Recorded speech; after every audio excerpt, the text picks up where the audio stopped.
Oh, eto, papakita naman natin yung reaction na baka kasi sabihin ninyo, kasi kasama yan si Atty. Trixie sa mga kinasuhan. So, Ito, ang papag-usapan po natin for today is the most recent development. Etong abogadon to, matikas tong abogadon to eh. Actually, very objective na abogado. Hindi to katulad nung si Atty. Libayan. Hindi. Hindi to katulad ni Atty. Libayan na pumupolitika. Alam naman natin, nagalit yung kay Tulfo. So, ang papag-usapan po natin. Etong taon to, very objective. Although, biglang tinawag siyang Duterte lawyer daw, kasi nga, yung mga discussion niya, pumapabor sa mga Duterte. That's not because he is a Duterte supporter. Nagkataon lang that the argument of the Duterte camp is correct. Kaya tuloy yung mga troll, binabanatan siya na Duterte, Duterte lawyer ka, Duterte na abogado ka. Pero in reality, kasi matagal ko na pinanonood to pagka meron akong gustong maintindihan about sa batas, magandang panoorin niyo po ito. Ito po si ang pangalan po niyan ay si Atty. Ginugundo. Biro nga. Naalala ko tuloy mga pelikula ng mga kabataan natin Ay, kabataan nga pala. Ako lang ang matanda dito. Ayan. Ang pangalan niya si Atty. Neil Abayon. Okay? Atty.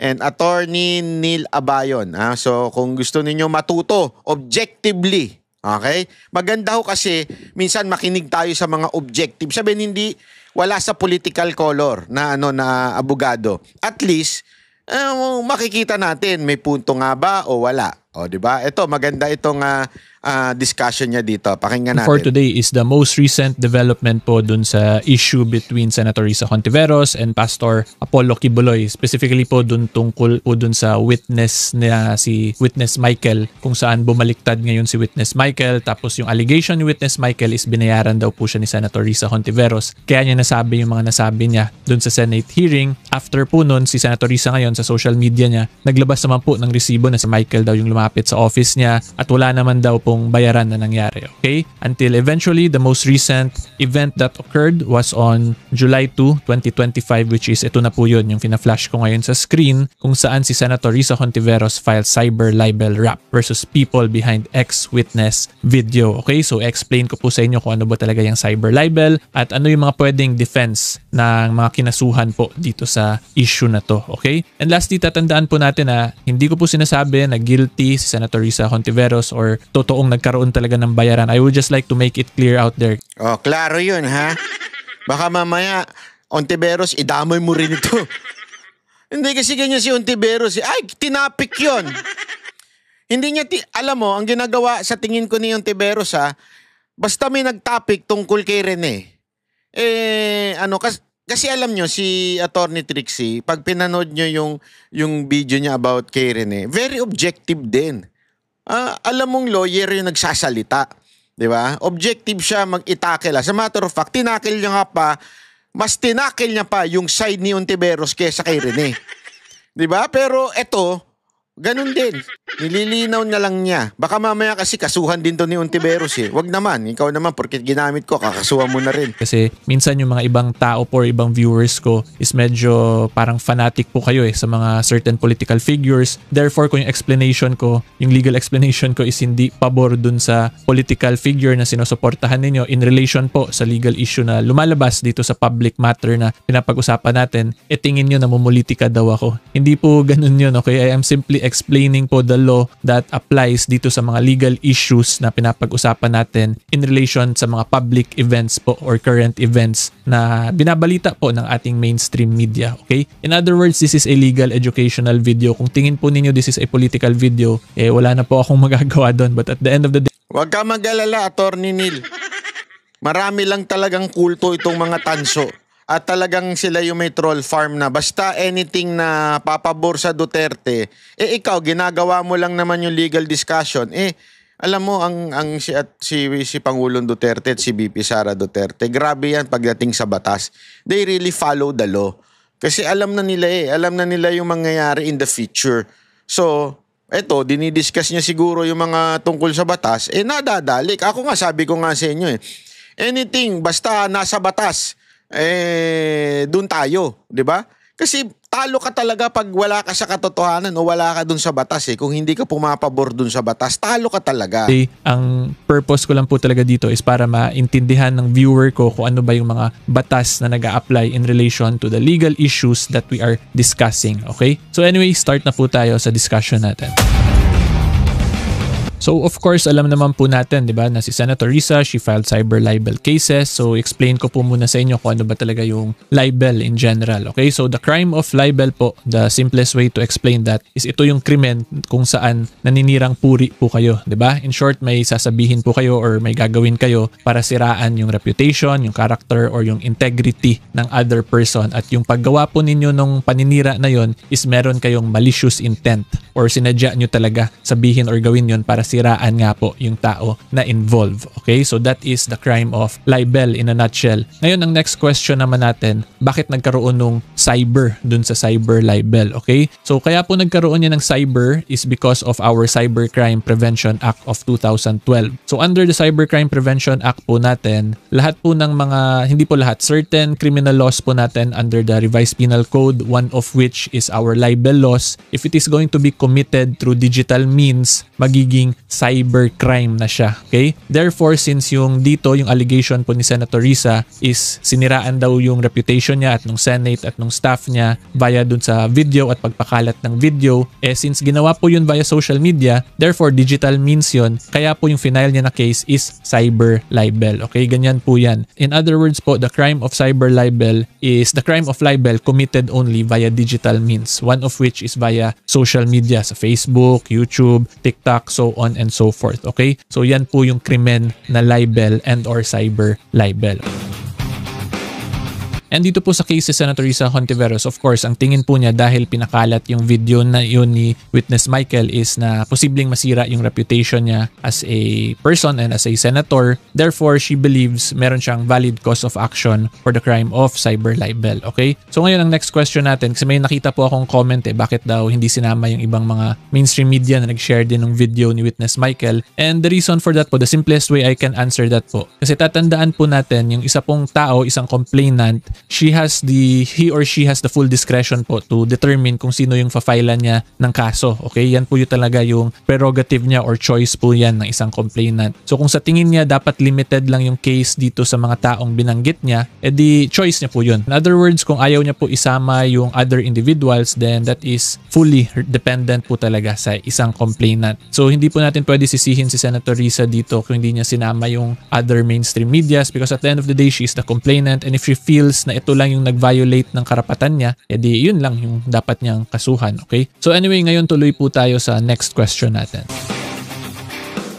So ang sagot po dyan is kahit na po let's say totoo talaga, ito po for discussion and educational purposes lang, baka kung ano-ano naman isipin ng mga basher natin dyan So let's say totoo po na nagkaroon talaga ng bayaran or ng tanim na witness. Okay? So kung totoo po yun, tapos ngayon yung mga vloggers is yun yung kinakalat nila na nagkaroon talaga ng bayaran and or tanim na witness, hindi pa rin po yun absolute defense on the side or for the benefit of the vloggers. Kahit na po, again, for discussion purposes, totoong nagkaroon nga ng bayaran and or tanim na witness, because very clear po yan sa Revised Penal Code natin. In Article 361 po, nakalagay dyan, proof of truth. Diba? In every criminal prosecution for libel, the truth may be given in evidence to the court, and if it appears that the matter charged as libelous is true, and moreover that it was published with good motives and for justifiable ends, the defendant shall be acquitted. Okay? So nakalagay dito, kung totoo, the defendant shall be acquitted. However, meron po yang requirements. At ang requirement po niyan is that it was published with good motives and for justifiable ends. Okay? So kahit na po yun nga nagkaroon nga ng for discussion purposes nagkaroon ng bayaran or tanim na witness, pero kung pinublish mo po yung fact ngayon tapos yung napakita po ngayon ng prosecution na when you publish that is meron kang malicious intent na para manirang puri, pwede ka pa rin po maging liable for the crime of libel. Ang mangyayari lang po dyan ngayon, mas mahirapan magpa-convict for the crime. But again, truth po is not an absolute defense if it will not be clearly established po by the defense na meron siyang good motive or justification justifiable end sa pag-publish niya na yun. Okay? So, i-rephrase ko lang po para mas maintindihan natin. Okay? So, number one, truth is not an absolute defense. Okay? There is a second requirement po kasi. So, yung second requirement po niyan is that dapat may good motive ka and justifiable end sa pag-publish mo nun. Okay? So, again, kahit na po totoo pa yun na meron ngang ganun na ginawa ang isang tao tapos pinagkalat mo yun sa public, if you will not be able to prove kung ano yung good motive mo dun, pwede ka pa rin po maging liable for the crime of libel. So ito po, you can also apply this to our everyday lives. Diba? Kung merong mga may utang sa atin, wag nyo po basta-basta i-post yan. Kahit na po totoong may utang yan, pero kung wala kayong good motive or justifiable ends, posible at pwede po kayo maging liable for the crime of cyber libel. So I suggest before you post anything in social media, always consult po a licensed professional para iwas na lang po kayo sakit ng ulo. Kasi imagine po ninyo in the crime of libel po kasi, usually ang ginagamit lang ding evidence against the accused dito is sarili lang din po niyang post, 'di ba? Kasi manggagaling po sa inyo yung libelous statement eh. So yun lang din yung isasubmit ngayon ng isang complainant sa korte, tapos kailangan mapakita ngayon ng prosecution sa korte na there was malicious intent in publishing that, at kung mapakita yun na may malicious intent, automatic po that it will be considered as a libelous statement. Okay? Again, kahit na po totoo yun, pero kung malisyoso nyo pa rin pag-publish, you will still be held liable. Okay? So anyway, ngayon punta po tayo sa final portion for today's video. Yan. So ang alam ko po itong mga pangalan na to yung mga nasama po sa kaso. So kung makikita po nyo, number 1, Trixie Cruz Angeles and Ahmed Paglinawan. 2, Crisette Kifichu. 3, Rabrances Forsas Rogando Sasot. Number 5, Aaron Peña alias Old School Pinoy. Number 6, Jay Sonza. 7, Banat Bay 2.0. 8, Tio Morena. 9, Redel Esguera. 10, Joy Cruz. Ay, hindi pala ako yun. 2.0 pala yun. Ang pangalan ko, Banat Bay. Wala pong 2.0.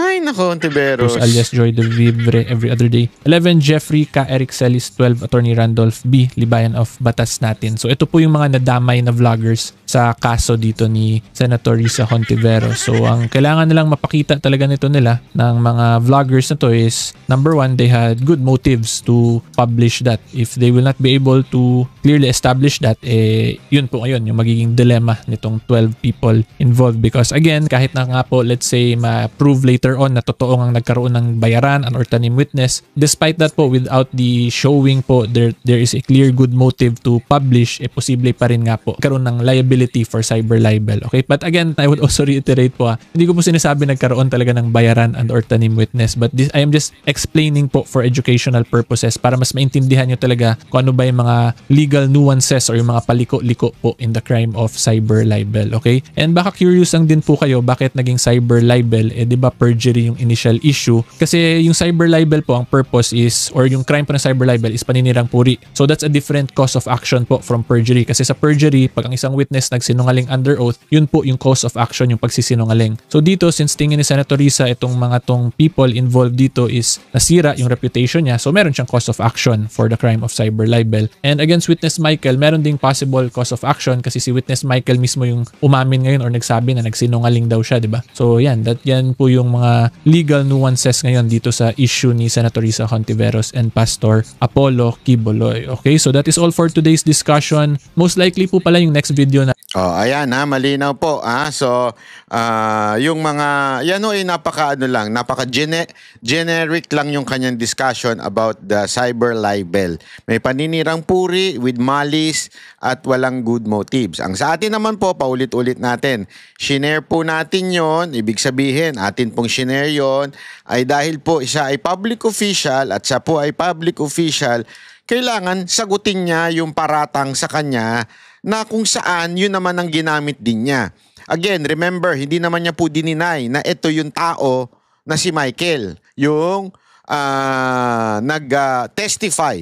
So, if this person testified in the Senate against Pastor Quiboloy, VP Sara Duterte, and PRRD, ngayon sinasabi binayaran lang siya. Yun ang sinasabi ni Michael. Binayaran lang siya ng kampo ni Ontiveros. Therefore, Ontiveros should explain to the people. Since she is the one who presented this witness in Senate, she should explain, is this true?